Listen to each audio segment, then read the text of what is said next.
स्वागत है आपका AR न्यूज में। दिनांक 13 मार्च दिन शुक्रवार को, जहां हर खबर सिर्फ जानकारी नहीं बल्कि आपकी जिंदगी का हिस्सा बनती है। हम आपके साथ सच बांटते हैं, उम्मीद जगाते हैं और हर पल आपका भरोसा जीतते हैं ताकि आपका आज और भी बेहतर हो। तो चलिए आज की तमाम बड़ी खबरों पर नजर डालते हैं। पश्चिम एशिया में युद्ध का संकट, ईरान और अमेरिका के बीच तनाव चरम पर है। अमेरिकी रक्षा मंत्री ने ईरान को तेल सप्लाई रोकने पर और तेज हमलों की चेतावनी दी है। भारत का स्टैंड। विदेश मंत्री एस जयशंकर ने पश्चिम एशिया के हालात पर चिंता जताई और ईरान के विदेश मंत्री से बात की। भारत ने UNSC के उस प्रस्ताव का समर्थन किया है जो GCC देशों और जॉर्डन पर हमलों की निंदा करता है। LPG गैस की किल्लत। देश के कई हिस्सों विशेषकर बिहार और हरियाणा में कमर्शियल और घरेलू गैस सिलेंडरों की भारी कमी देखी जा रही है। हरियाणा के CM नायब सैनी ने इस स्थिति की समीक्षा के लिए बैठक की है। मुंबई में बम की धमकी। मुंबई के प्रमुख स्थानों जैसे BSC, Bombay stock exchange, Vidhan Bhavan और मुंबई हाई कोर्ट को बम से उड़ाने की धमकियां मिली हैं, जिसके बाद सुरक्षा बढ़ा दी गई है। फारूक अब्दुल्ला पर हमला। जम्मू कश्मीर के पूर्व मुख्यमंत्री फारूक अब्दुल्ला एक हत्या के प्रयास में बाल बाल बचे। इस मामले में एक संदिग्ध को हिरासत में लिया गया है। सुप्रीम कोर्ट का बड़ा फैसला।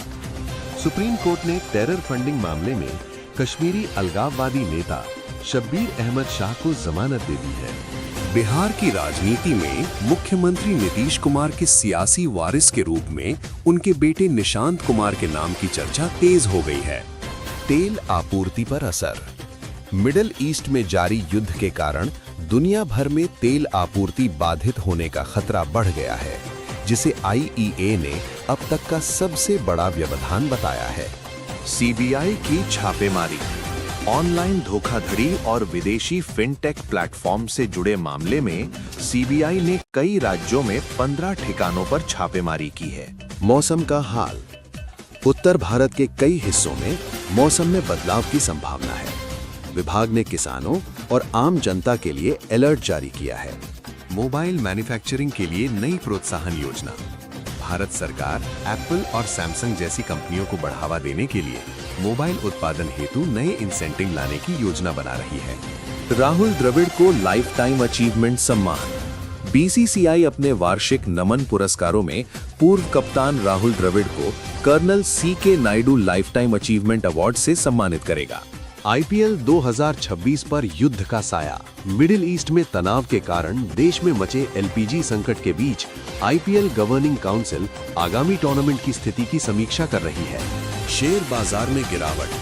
पश्चिम एशिया के तनाव और घरेलू गैस संकट के कारण BSE सेंसेक्स और निफ्टी में आज बड़ी गिरावट दर्ज की गई। निवेशकों के करीब 3 लाख करोड़ रुपए डूब गए। वंदे भारत का नया रूप। रेल मंत्रालय ने दक्षिण भारत में एक और वंदे भारत एक्सप्रेस शुरू करने की घोषणा की है, जो बेंगलुरु और हैदराबाद के बीच कनेक्टिविटी को और बेहतर बनाएगी। डिजिटल अरेस्ट पर लगाम। गृह मंत्रालय ने डिजिटल अरेस्ट जैसे साइबर अपराधों से निपटने के लिए एक नई स्पेशल टास्क फोर्स का गठन किया है। चीन भारत सीमा चर्चा। भारत और चीन के बीच कोर कमांडर स्तर की अगले दौर की बातचीत तय हुई है, जिसमें डेमचोक और डेपसांग में गश्त के मुद्दों पर चर्चा होगी। एप्पल का बड़ा निवेश। एप्पल ने भारत में अपने पारिस्थितिकी तंत्र के विस्तार के लिए अरबों डॉलर के अतिरिक्त निवेश की घोषणा की है, जिससे हजारों नई नौकरियां पैदा होगी। उत्तराखंड में बर्फबारी। 4 धाम सहित उत्तराखंड के ऊपरी इलाकों में भारी बर्फबारी जारी है, जिससे पर्यटन में बढ़ोतरी हुई है, लेकिन स्थानीय यातायात प्रभावित हुआ है। चांद मिशन की तैयारी। इसरो प्रमुख ने जानकारी दी है कि चंद्रयान 4 के लैंडिंग स्थल का चयन अंतिम चरण में है और इस बार सैंपल वापस लाने की तकनीक पर काम हो रहा है। फर्जी दवाओं पर कार्रवाई। स्वास्थ्य मंत्रालय ने देशव्यापी अभियान चलाकर नकली दवाएं बनाने वाली 12 फार्मा कंपनियों के लाइसेंस रद्द कर दिए हैं। IPL रिटेंशन नियम। 2026 के मेगा ऑक्शन से पहले IPL गवर्निंग काउंसिल ने खिलाड़ियों के रिटेंशन नियमों में कुछ बदलाव किए हैं, जिससे टीमों को अधिक विकल्प मिलेंगे। स्मार्ट सिटी प्रोजेक्ट की समीक्षा। शहरी विकास मंत्रालय ने घोषणा की है कि स्मार्ट सिटी मिशन के तहत बचे हुए सभी काम दिसंबर 2026 तक पूरे कर लिए जाएंगे। सीबीएसई बोर्ड परीक्षाएं। आज 12 मार्च को सीबीएसई कक्षा 12वीं के छात्रों ने अंग्रेजी का पेपर दिया, जिसे कई छात्रों ने लंबा लेकिन प्रदंधनीय बताया। असम में युवाओं को बढ़ावा। मुख्यमंत्री हिमंत बिस्वा शर्मा ने असम के करीब 13,000 युवा उद्यमियों को 131 करोड़ रुपए की सहायता राशि वितरित की है। सुरक्षा उपकरणों का बड़ा ऑर्डर। भारतीय रक्षा क्षेत्र की कंपनी SMPP को सेना के लिए 10,000 अतिरिक्त बुलेट प्रूफ जैकेट बनाने का नया ऑर्डर मिला है। अदालत की कैंटीन में शाकाहारी संकट।